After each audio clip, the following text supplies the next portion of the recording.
When my sister wins, I win at the Sisters Cafe. This episode is sponsored by the 2026 I Win Conference. Some moments can't be streamed, they must be experienced in the room. And some moments cannot be streamed, they must be experienced in the room.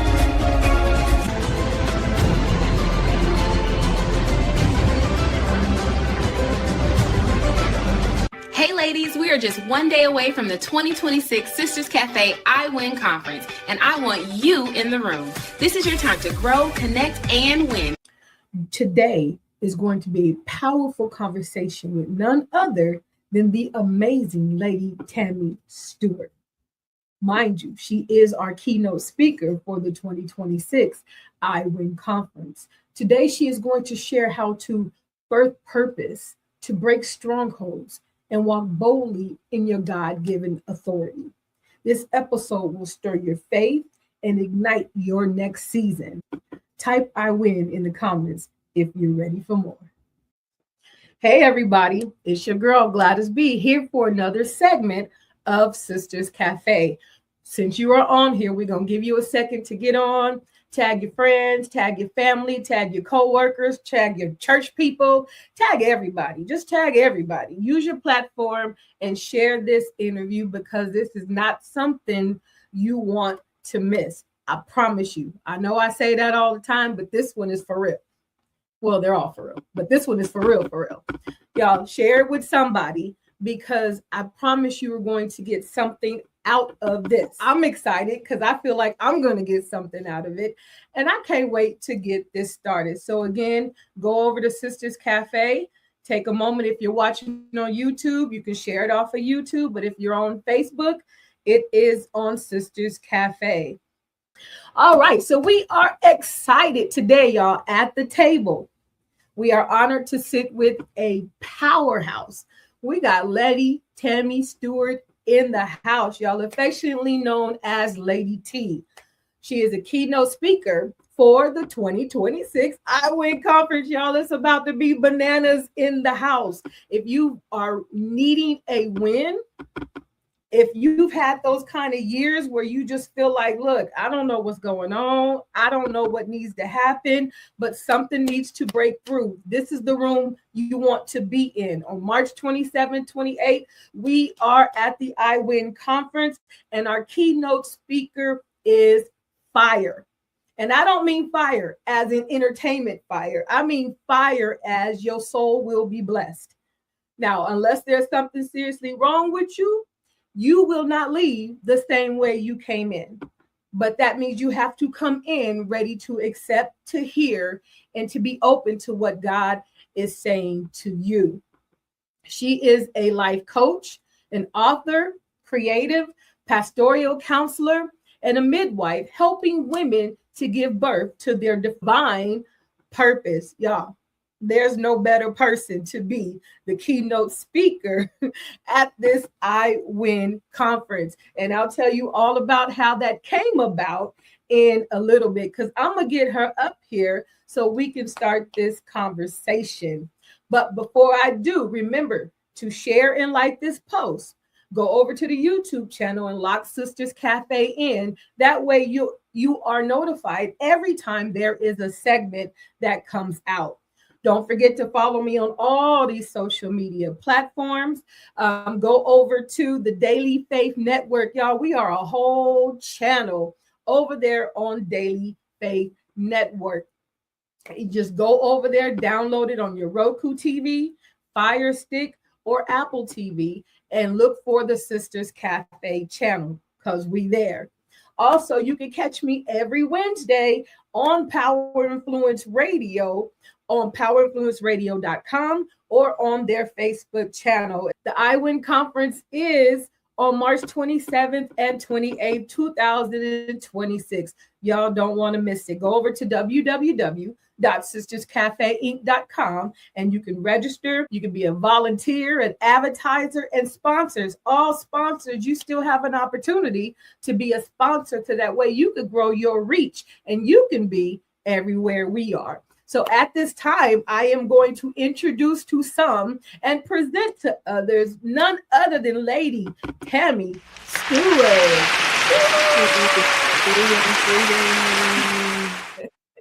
Hi there. Welcome to the cafe. How are you? I am splendid. I wanted to say something else, but I'm great. I am great. How are you today?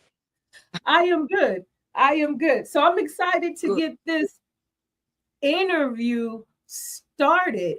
So I'll tell them a little bit about how I met you, because I'm not even sure you know how I met you. But I think I have I explained but okay. I visited your church because a lot of my family goes to your church. And I remember being in there and I was like, wow, this is like home. And it's not too many churches that are like that, are still doing the things like we were when we were growing up. And the biggest thing I noticed is we didn't cut anything off when the Spirit started to move. It wasn't like, oh, let's hurry up. Oh, we got to get out of here. The Spirit was able to flow. And I was like, okay, this is where I need to be. And so I went home and I told my husband when we got home, I'm like, this is it. This is it. And it's a little different for me. So I've only been married now 2.5 years. So it's a little different for me to have to turn around and ask. Yeah, it's only been 2.5. My children were grown. Conversation. Right. I raised my children by myself, so I was so very used to making my own decisions and doing what I want when I want.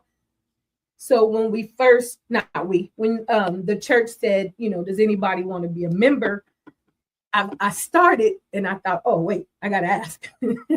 I can't just move like that. But I understand now why my whole family goes to your church is because that's how we were brought up. But what got my attention is when Jackie brought me up to meet you and I stuck out my hand to shake your hand, you grabbed me and you began to speak in my life. And when I was like, wow, she on point, like on point, which told me you wasn't playing God. You was with him. You were connected to God for real. It's not a show. It's not because you saw this on Facebook or my family told you. You don't know me. Like, I didn't even know we were Facebook friends till way later. But I'm like, this is amazing. And then when I brought my granddaughter, we were leaving and she kept pointing. I was like, Harmony, we got to go.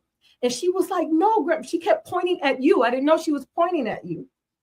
And I was like, okay, I came over there to see why it was that she didn't want to leave the church. And she walks up to you and she's showing you whatever she had. And you sat on the stairs with her and you talked to her for a few seconds. And I've never seen her do that before, ever. But she meant she wasn't leaving that church till she got to you. And that was another like, oh my God, this is God. And then I came again and you were the speaker that morning. And I was like, yeah, it was so confirmed in my spirit. And I'm like, you got something that women need. Everybody needs. And we want to say thank you for everybody who has tuned in. We got Brittany. Hey, Brittany. Thank you for being here. Chandra, thanks. Bananas and apples. Chandra, you're going to have to explain that more, please. But we're going to get these technical difficulties worked out. But what we want to talk about is the I Win conference until Pastor Stewart gets back on. We just want to talk about it. We want to talk about what to expect, what you need to, who needs to be in the room. We want to tell you one thing that the I Win conference was birthed for, and that is for people who think they are not winning. I know there's times in our lives and our walks and our spiritual time with in relationships with God where we feel like, yay, whoa, God, what's going on? Like, I feel like I'm taking a whole bunch of L's everywhere, this way, that way, this way. But this conference is going to show you how to win in every area of your life. And I mean every area. So you want to be in the room, like real talk.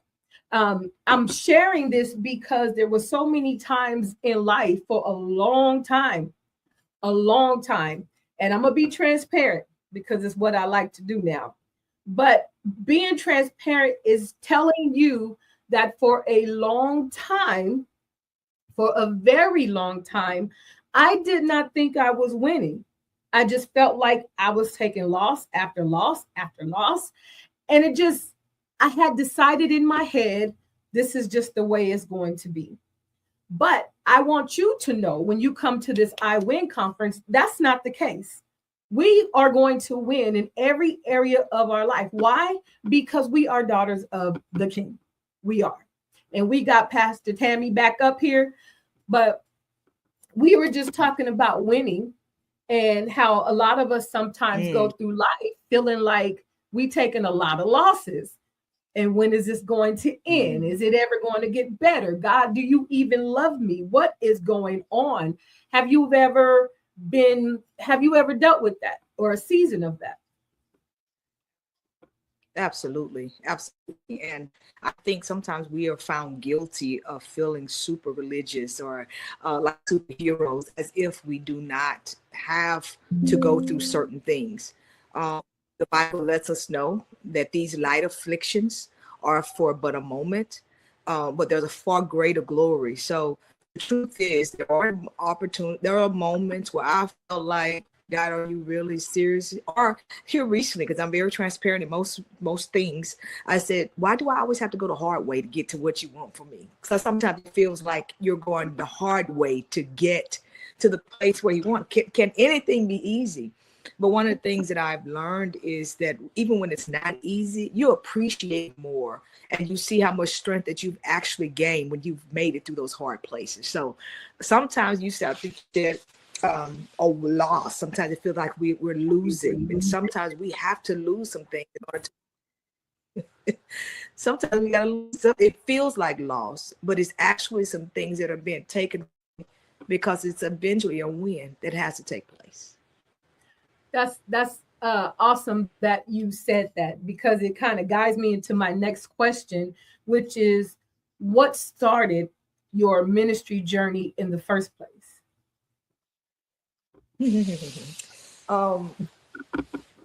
I have for years, I've been the background person. I enjoy being in the back, pushing and even when I got married, before I married my husband, I preached my first sermon from Longview, Texas, and I ministered my first sermon before I got married. I was actually engaged to him. I didn't even tell him that I was ministering, and I was a nervous wreck. I'm like, surely I'm not called this. Like, I am a child. I had a child out of wedlock, and I just feel like I was unworthy to be used. And Right. So when I got married, my focus was making sure he was good, and then I went through a season in my life where the pain felt like it should have been death. That's another feel like loss. And it's the pain that pushed me into my purpose. And from there, I just gave God my yes. I gave God my yes, didn't focus on me. The yes I gave to God focused on helping others not to feel what I felt. And so from that, birth ministry, and it birthed a reason to feel like I started going through deliverance. And from that, my passion for deliverance and ministry was birthed out of that process. Wow. So you have been married 23 years? It's 26 years in December. It was December 26 years. Wow. Well, congratulations on that, because a lot of people can't say that. So what does that what does that look like? A lot of people see think they see the glamour or the honor or the appreciations and things like that. But what does that look like being a woman in ministry alongside your husband? Well, first of all, I have to say that I am grateful for him because he allows me to go forth in ministry. Matter of fact, sometimes he push harder than I do. So what is that like? It's like not comparing myself to him because he has an oil that is authentically given to him by God, and the oil that I have flows maybe a little different, but together we hold each other up in ministry, without the comparison, he pushes me and I push him. So what does that look like? It looks like just doing the will of God, and fulfilling our individual purposes as individuals, and not allowing it to be a war. Because some people, there's jealousy that may come from all of this, or confusion that may come from working together. But what I've learned is like he is a preacher. Like I'm a treacher. That's what I call it. And I used to, and this is, and honestly, I used to feel that I wasn't strong enough because I didn't sound like him. And it wasn't that I was jealous of him, but I was trying to be like him. I'm not a hooper. Every once in a while I might give you a squall, but it's not like my oil it flows from him. But the oil that flows from us comes from God, and then it flows back to God. Your squad called. They need this cafe swag. Grab the cafe swag for you and your bestie, because when your sister wins, you win. Grab the swag. Vibe everywhere. Big announcement. Black Girl Vitamins is now an official sponsor of the 2026 Sisters Cafe I Win Conference. Wellness meets winning, and we are here for it. Who inspires you? Who's your Woman Crush Wednesday? Nominate now. Let's celebrate the women who make us say, that's my WCW. I'm glad you brought that point up, because I think we often, not in a jealousy way, but I think we often try to compare what we do, how we sound, and all of that from wherever. And I'm saying that because for a long time, so I was in Shreveport before I moved here. So my pastors are Bishop and Apostle Sasser are my pastors, and I call her my forever pastor, because she showed me that I could. Being raised in a place where we weren't allowed in the pulpit. If we were, it has to be evangelist this or lady this, but we weren't allowed to preach. It was taught against as bad. That's bad. You can't do that. And so when I got to their church, I was so very afraid when they said, okay, well, you got Sunday. Well, I got Sunday what? I can't do that. I got Sunday school. Yeah, I could teach Sunday school. I'm a teacher. But as they kind of got me, I'm watching her and I'm saying, God, but this must be okay, because I resonate with her more than I do with him. I feel like I need to be better. I feel like I want to be closer to you. That can't be bad. So I really didn't understand. And then I kept doing it more and more. And then I struggled with, I don't sound like her. She's a preacher. And she will holler and all that. I can't hold a note. I cannot. And, and we were raised in the days where we just made a joyful noise. So to me, when I was doing praise and worship back in the day, we were just making joyful noise, until my son began to learn keys and tempo and all that. And he would say, Mom, you're in the wrong key. Okay. And I stopped singing. I did. Only because that boy can sing. I'm gonna have to let you see. I'm gonna send you a video, but that boy, oh, he blesses everybody. Okay.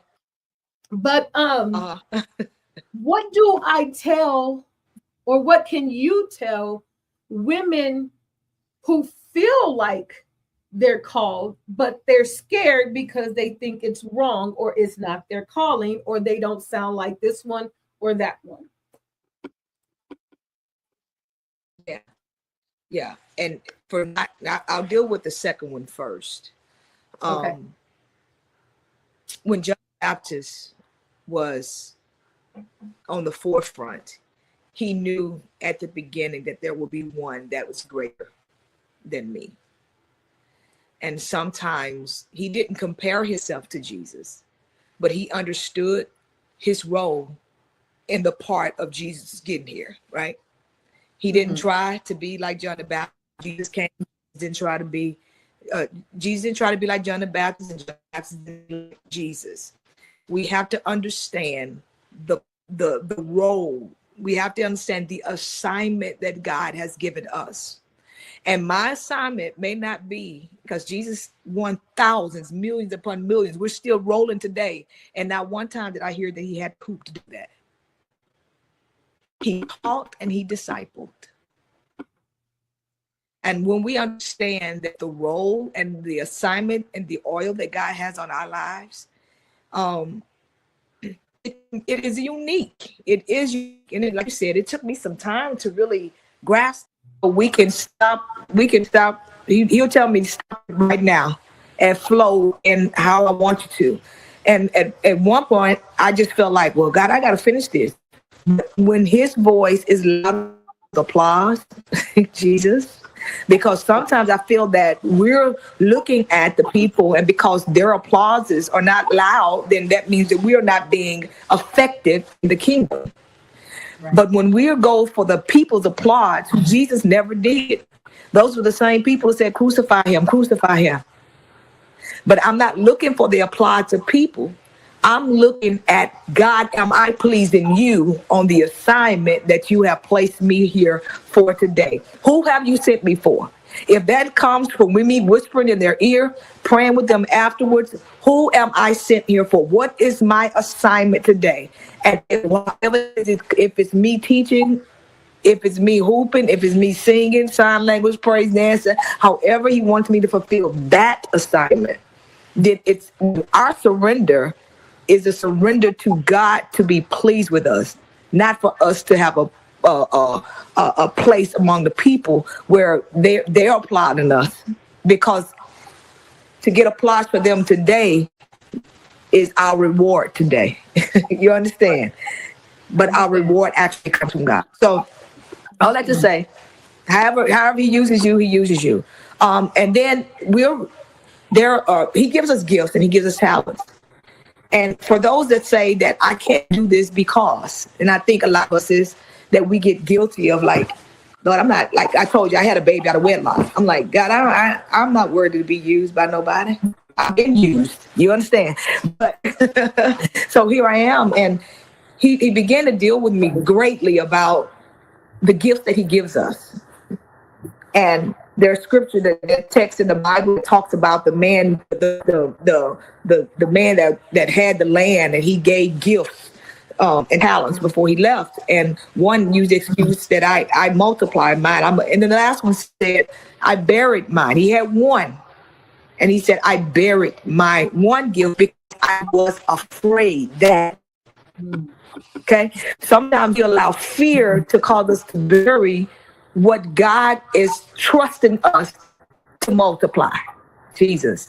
And so in our burying that, like the man did, he said, I took the one and I buried it because I wasn't for sure there was an amount of fear that came because he didn't know about this uncertainties. He didn't know about what tomorrow would look like. And the Bible says that I cast you not into darkness, but to utter darkness because of your refusal and because of the fear that you've given with to use what I have trusted you with. So my question to the women would be, why are you afraid of what he has trusted you with? What if Mary would have been afraid to birth Jesus? Right. What if she would have been afraid of that assignment? What if she would have been so afraid of the people around her? What they would say, because I'm with a man and this ain't his child, but I have an assignment. Jesus. I have an assignment and I have an outlook of how people look at me, how people are people are perceiving me. I have an assignment and perception. Jesus. So the question is, do we hold ourselves accountable to the assignment from God, or do we hold ourselves bound to the opinion of people's perspective? We can really get out right now. I was gonna Because say that right there is what we have been given.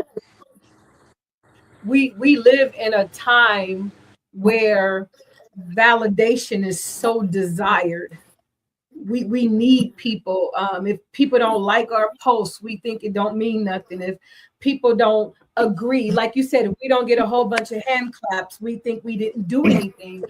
And we have to get to a point where God is the only person that matters. Period. Because ain't nobody else died on the cross for my sins. None. Not even my, I don't even know if my mama would. I'm gonna be honest. I don't know that my mama would go to the cross for me, but God did. Jesus said God gave his only begotten son. Why? He loved us. Who else loves you that much? Mm-hmm. Nobody. So the fact Yeah. that we're needing validation No. from people who won't cross the desert for us, who won't cross the street for us, there's something wrong with that.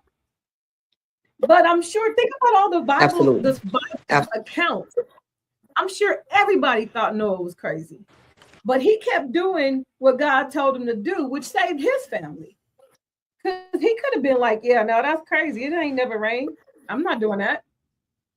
Because sometimes we do hear things Absolutely. and we be like, I'm not doing that. That's we have to be, God has to be first. Period. Absolutely. And we have to leave ourselves excuseless, and there are a lot of things that as human we feel that affirmation is good, but the affirmation from people, I mean, it if you do, you do. If you don't, but if we rely solely upon the affirmation of people, that's when hurt comes, because some people will never tell you. That's when you feel like you should be doing this because of what people say. But there are opportunities that God gives us, like your platform, Sisters Cafe. The thing that really needs to be done is discipline and faithfulness. If you discipline and faithful to God, that's all that matters.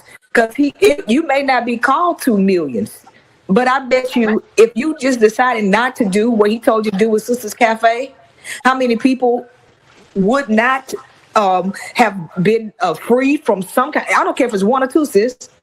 You're doing what God told you to do, and you don't have to wait on a podium for that. You just obey, because now we have learned since COVID that social media is one of the greatest streams that you can flow through for kingdom assignments. Right. But again, it takes discipline and it takes faithfulness. It does. And it takes discipline and faithfulness. And not needing the validation. When you said about people not getting what they need, had I not started Sisters Cafe, and it just kind of takes me back to how it started in the first place. And that was to fill a gap between the youth department and the missionary department.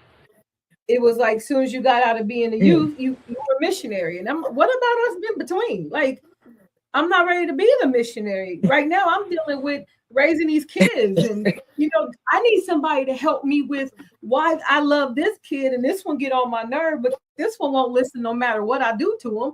I need to have somebody I can say, what is wrong with me? And that they tell me exactly an answer without condemning me to hell. I went through a season of, I wasn't sure why. I got divorced. I got married when I was 8. The first time I got married when I was 18. I got divorced when I was 21. And after that, I didn't really understand how to continue in having had been married, and now I'm not married. So I went through a season of just wanting somebody there. And I really felt like there was something wrong with me, why I couldn't control the urge to want somebody there with me, until somebody, a lady, decided to help and said, because you're a woman, there's nothing wrong with you. There's nothing wrong with your relationship with God. He made you that way. You just have to have self-control and self-discipline That part. versus the other people telling me I need to pray more because there's something wrong with me. So that's why Sisters Cafe was birthed. It is just if there's one or two people, I love because it. the goal is to free them. We are so Absolutely. oppressed sometimes. Growing up, we can't say this, we can't do this, we can't talk this, we can't feel this, we can't ask this. And it's like, no, I got to a point I was so silent. I was so silent and I was dying inside. I wouldn't say, the pastor's kid can't say that. I can't think that. I got to be at church regardless of what I feel, and it just got to the point where it felt like it was killing me inside. And then somewhere after 40, I started to speak up. And I felt so free. And I thought, I need to help other people get free. You can ask the question. There's nothing wrong with that. God don't mind questions. And get somebody in your circle. The 4th chapter of my book is called Check Your Squad. And I talk about the people you have. You have to be careful who everybody is not your friend. Everybody ain't rooting for you. But it's important to have people around you like they did. The man, was that Axe or Mark?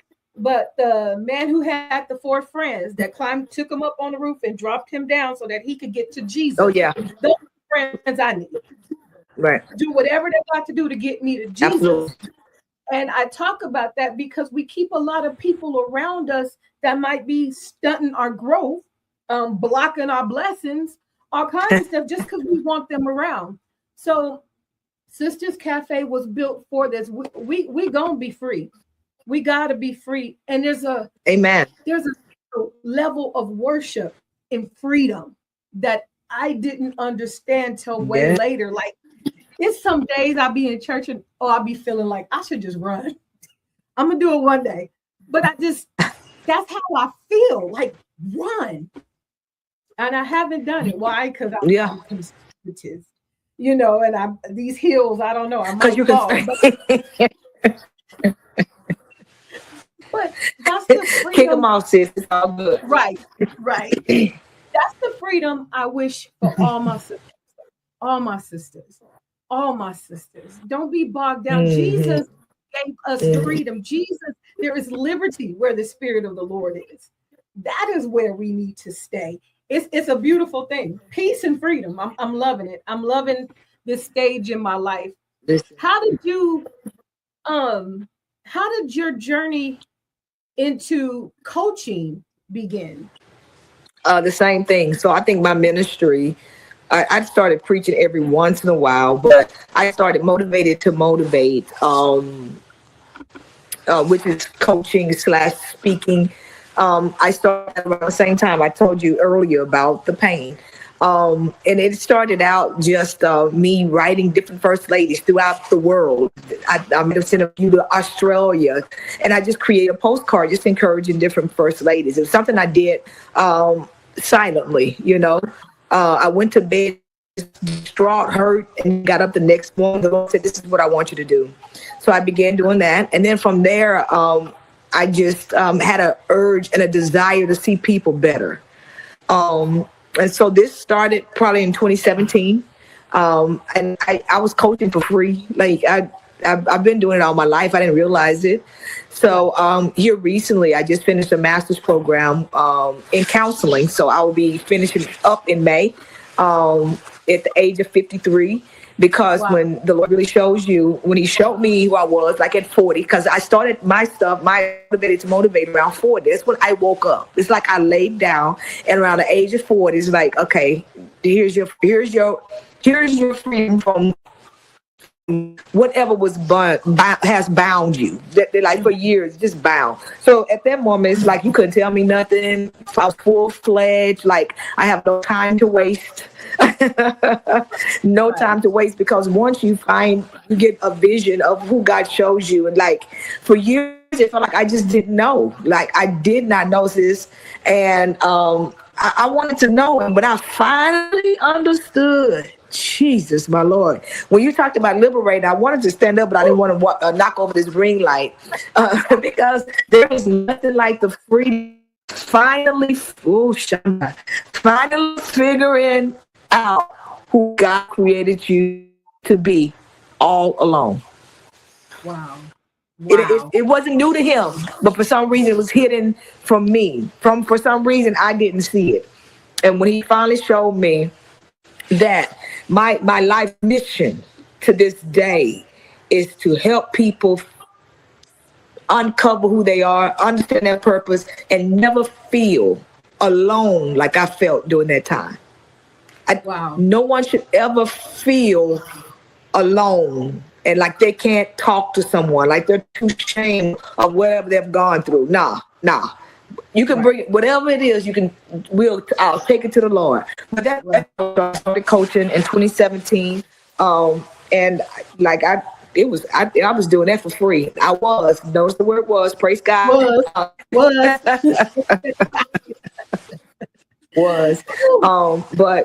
Yeah, I have a love for it. Love. Which brings me into the next question. What does it mean? And I guess you kind of already explained it, what it means to be a midwife to someone else's purpose. Absolutely. Miles Monroe said it like this, and I want to make sure I say it right. The worst thing in life is not life itself, it's not death, but it's living and not knowing your purpose. And that's where you just said, I did already say it, but I wanted to use that quote to show that when people are, they just need to know our identity. I was talking to someone today, and I taught Bible study on Tuesday. When you don't know who you are, that's the playground for the enemy. Because then, and I'll give you an example I did in Bible study the other day. When Jesus was baptized by John the Baptist, God came, his voice came from heaven and says, this is my son in whom I am well pleased. Right? He said, this is my beloved son. So then he gets baptized, and then Jesus goes to the mountain because now his ministry is about to begin. But before he goes into ministry, he goes to die to himself. So he goes to the mountain for 40 days and 40 nights, begins fasting and praying. And when Satan came to him, he came and said, if thou be the Son of God. So God had already identified, this is my beloved son. And then Satan comes to say, and again, we're dealing with identity. If you be the Son of God. God had already affirmed Jesus. So now Satan comes to attack the identity. And he attacks the identity before he brings the temptation. He wants to see first who you know you are. And if you don't know, he will give you who you think, who he wants you to become. And we take on what Satan has said, and we've already been affirmed by God. Right. And after that, he was tempted by the devil. But first, the enemy attacked his identity. And when our identity is attacked, I didn't know who I was a long time. So I became who others needed me to be, or what I thought I needed from others. Fill in the blank. Whatever. It wasn't all pretty. I'm just going to be honest. And so I became an imposter, Jesus. I became an imposter because I was walking in who everybody else needed me to be. And when I say that, that's a dangerous place, not to understand your identity and your purpose. It's a dangerous place because when you don't know, the enemy will paint a picture and make it look beautiful when that is not the canvas that that God had for you. And we don't know the original plan of God. So it's important that when I'm coaching, I'm not leading them to me. No. I need you to dig deep. Let's go. I'm going to send you into your prayer place. Let's go. And anybody listen, I said, for the next 7 days before we get started, I need you to meet God at the same place at the same time. And then come back and let's talk about it. Wow. Because there's no way you can meet him and not want to spend more time with him. And there's no way that you can spend time with him and you not become more like him. And there's no way that you can become more like him and you not eventually know who you are. Stop waiting.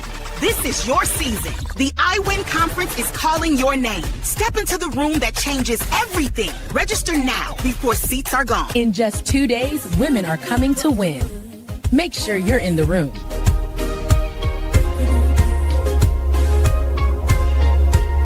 I'm listening to what you're saying. It's like you would think you and I have had a conversation before, but that is the premise of the whole book. So the book is called The Best Version of Me. And that is exactly what it's saying is when I've spent the last 40 something years being every single thing to everybody else. And I said, that's a form of schizophrenia because I'm this for the pastors. I'm this for my mama. I'm this for my boss. I'm this for my children. I'm whatever. I just morph. I call it shape shifting. I just shape and morph into whatever they need me to be at the expense of myself. You know, I'm the one going home crying by myself. I'm the one who don't understand. I'm the one not even doing what I need for me. And it just, I don't know what it is about the 40s, but somewhere along the line, all that shook off. Like, wait, what am I doing? Why am I think what hurt me the most, and I'm gonna say it that way because I'm being honest, being a people pleaser and being what they all need, and then they turn around and talk about you. That bothered me so much. I'm like, how do I give of myself to you? And then you turn around and talk to me, talk about me when I'm no longer doing that. And at the end of the day, as I tell everybody, you are the only person that is guaranteed to be with yourself to the day you die. So find a way to make yourself smile. Find a way to make yourself happy. Find a way to make peace with yourself. Because I can't even guarantee all my children going to be there when I close my eyes. Nobody is guaranteed but me. You know, so even though that I would do anything for my children, I'm at the age now where sometimes I be like, wait, hold on. Let me think about that. You know, because I give of myself to them even now. And then when I need or I'm worn out, they looking at me crazy, like, what's wrong with you? I'm tired. You know? So I've learned to embrace peace, and I've learned to keep me with a smile on my face. I can't even make it up to my husband. It's not his job to make me happy. No, I make myself, I'm going to be smiling. I'll be around this house. I'll be sitting there watching TV, smiling to myself. And he'd be like, what you doing? I'm like, I don't know. I'm just happy. Because I am. It's such a joy. I've learned to love me. That was not something I was doing way before. And to your testimony, I was the pastor's kid with a kid out of wedlock. The one that had to stand up in front of the church, apologize to everybody, even though I didn't even live there. Like, I was gone. I joined the military when I was 17. My mama signed me in. I got pregnant while I was stationed in Hawaii. I got pregnant. When I came home to visit, I had to stand up in front of the church. Grandpa made me stand up. He was like, you are one of the oldest girls in the church. You have to let the other ones know this is not the way to go. And I'm like, I don't live here though. Like, but I did it because I'm obedient. But it was so harmful. And it was like I was bearing the letter for so long. And I didn't feel worthy of God, of anything. Yeah. Yeah, no, I agree with that. And since we're women and this is things that we talk about, and and for any young woman that listens to this, maybe this may help them because they don't do it like that now. Because I was called for too. Like I had just told my pastor, and we were at a conference and visitors were there, and he called me for it. I thought he'd call me up to pray, and he wanted to tell the people, which I just told him Thursday. And that Saturday, I was called for it, and he's like, she's pregnant and da-da-da-da. It just went They didn't have viral back then, but it went viral. Okay, because I heard the things that people would say, like, the one, because I used to love bringing my young people to church, friends. Like, I didn't have a boyfriend that didn't come to church. You come to church, so I would work at the altar as a young person because I always loved God, like literally. And so when I got pregnant, I felt like I had disappointed the people, and like God could never forgive me. And that's because we were raised under the religious rules that is the rules that even they talk about in the New Testament, that these, I can't keep these, like. But my relationship with God really didn't start until I became an adult. Right.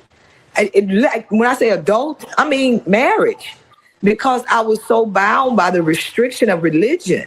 Religion is one of the strongest spirit strongholds in our lives. And so I felt like I wore the scarlet letter. So when you said that, I was just like, Lord, she sound like me. I felt like, I was like, my husband came, like, you want this? Because I am war, I felt like I was no good. Nobody's gonna want me. And so at the moment I told God, I said, I'm just gonna be the best mother to my son, and I'm just gonna serve you with all my heart.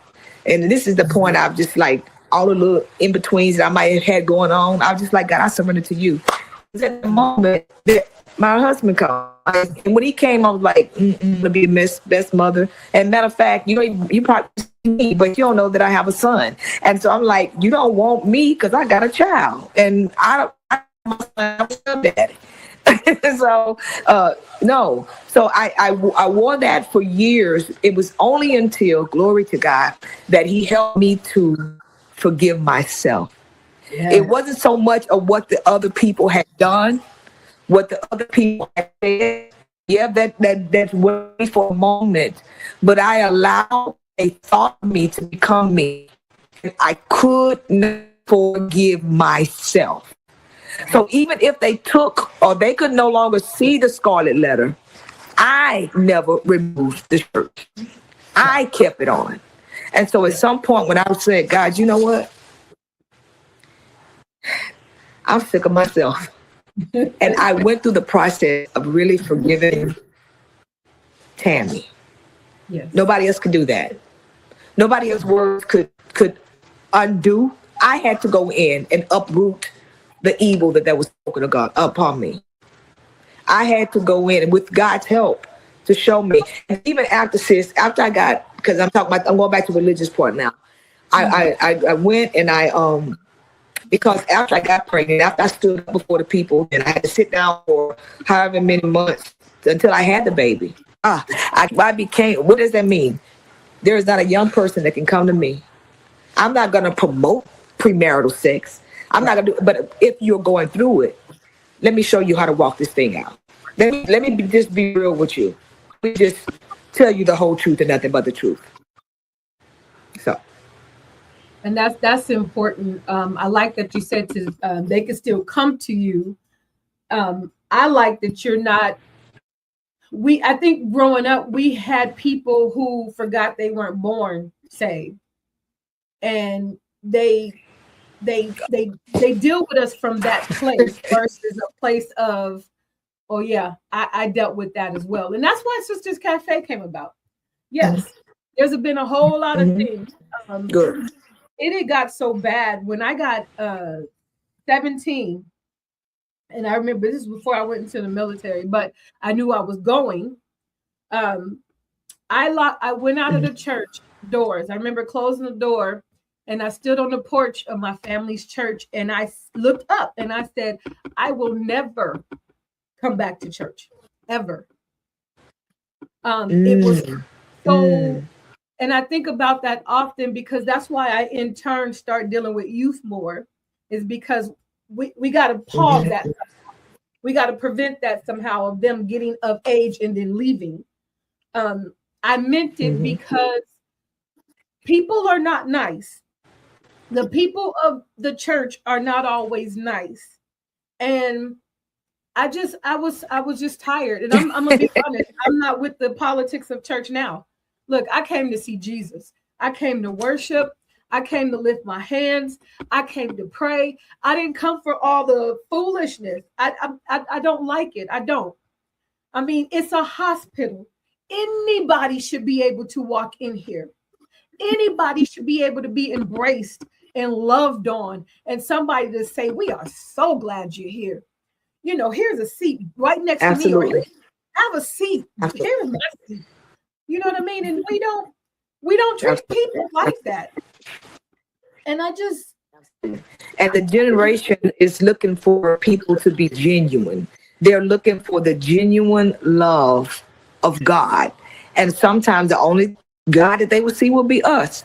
And he never, like, he went and sat with the sinners. I'm not telling you to go to no crack house if you know you struggle with crack, but I'm just saying that he will go to the lowest person and he will love on genuinely.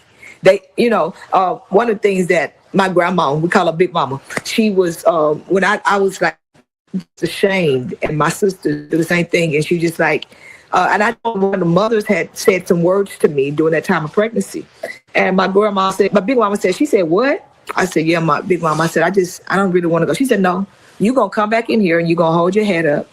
And because she tell you is that she got 5 kids, 3 of them are 3 different men." So I'm like, oh. So I was being condemned for someone who had gone through the same thing. But we are looking for someone that is genuine. And if you can hold my hand, speak it to me, because right now I feel like I'm the cut bleeding. And if you cut me, can you at least hold me back up? So that's one of my things. One of my things is, if I cut you, if I'm going to come to you in love. I would have some people even at church when I first started, some of the young people would come, and the older mothers who would, they know it. We need the wisdom, but there's some platforms that our nation is good. But if you're going to come at me, at least learn my name. At least know my first name. You see my skirt, and then ask me my size if you want to help me. Cut me and not sew me back up. Because that leaves a disdain. My son said the other day, it's so many fake people. He said, it's just too many fake. And this generation is looking for authenticity. And if they can't have it, they're not trying to be around us. And they can see straight through it. And the Bible says, with love and kindness have I drawn you. Absolutely. He draws with that. So who are we? So I'm actually going to have to let you go in 6 minutes. So I got to get to the questions. I got a couple questions that people sent in. Okay. You. The first one says, okay, how do I know when God is stretching me into something new? How do I know God is stretching me into something new? Yes. When sometimes he makes your area of comfort uncomfortable. I think some of us are attracted to familiarity. Mm-hmm. We are attracted to comfort. Mm-hmm. But then when we say stretch, to stretch is to remove from one posture, position to another. And when I think about a stretch, it makes you uncomfortable so you can get to the next. I think about exercise. Tell you need to stretch before you lift the heavy weight. You need to stretch before you run. So it's like it's stretching you, prepares you for what is to come. I like that. You don't feel comfortable into where you are. Sometimes the stretch will be him not allowing you to sleep. That thing stays on your mind, on your heart 24/7. Some of us, God shows us clearly in vision. He speaks to us audibly. We can hear. You can hear all the prophetic words that you need. You read that word until you what God is saying will never move. And sometimes we'll say, when God is moving us, is stretching us into something new, that means the old is uncomfortable. And although it's familiar, you have to appreciate, and you have to open your mouth and say, this familiar place is no longer for me. and be ready to say, forgetting those things which are behind, I press. Somebody said at the beginning of the year, you have to let go of what was in order to grab on to what is. But there has to be a willingness to let go and a willingness to grab on. Absolutely. Okay, next question is, what do I do when fear feels louder than faith? What do I do when fear feels louder than faith? I talk about fear often, and fear does two things. It either causes what we face, fight or flight. It causes you to be paralyzed, or it causes you to pursue. At your mindset, whatever your mindset, because the Bible says that God did not give us the spirit of fear. He never said we're going to come. It will come, but either I'm going to allow my faith to be louder than my fear. And what happens? How do I stop that from being the case? You have to feed your faith. He takes us from glory to glory, from faith to faith, from glory to glory. There's levels of our faith, but it's us that have to build our faith. We have to continue to build in the Word of God and our prayer life. And I often talk about spending time with God, you all, because that has been my that thing has saved my life. Just spending time with God. But in order for you, your fear will come. I'll just say that.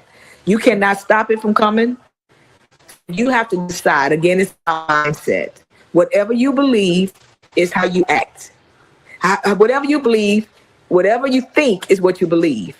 And what you believe is how you act. So if you think, okay, I have to do this, with fear being present, because you have to fight through fear, and or through fear being right by your side, sitting on your lap, holding you by the neck. You still have to move, because your faith eventually kicks in and it causes fear. It's almost like demons, and God coming in and pushing it all back.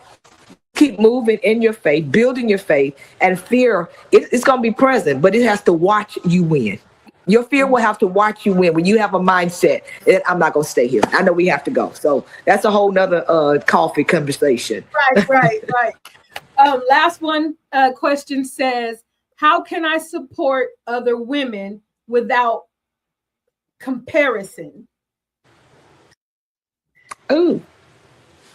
How can I support other women without comparison? And as women, that is a natural thing for us to do, whether it's the way they look, our shape, or whatever. That's something. If it's your comparison, if you're trying to help them, then you have to get out of scenario. Focus on them.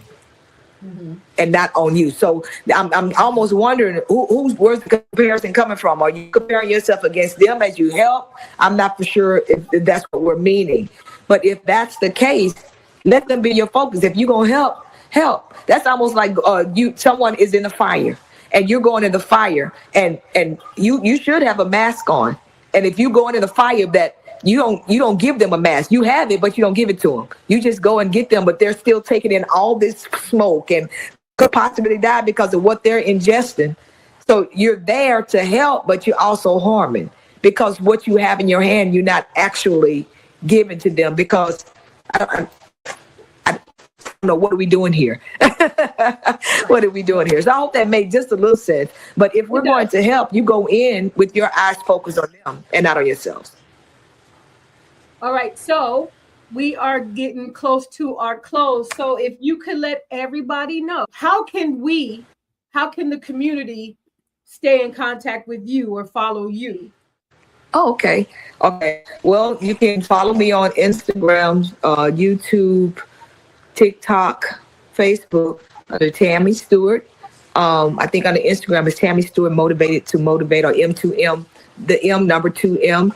Or you can meet me on my website at www.motivate2motivate.org. Oh, and our church is also located in Houston, Texas. We're at Greater Emmanuel Family Worship Center at 3915 Kelly Street, where my husband pastors, Bishop Titus B. Stewart. I so appreciate your time. I really, really do. And I thank you for being. It was good. I enjoyed it. Oh, we're gonna have to do it again because I see the technologies was trying to. Oh, absolutely. Or I'll just come where you are and we can drink coffee for real. So let me know. Exactly. We'll see you again next time for another segment of Sisters Cafe.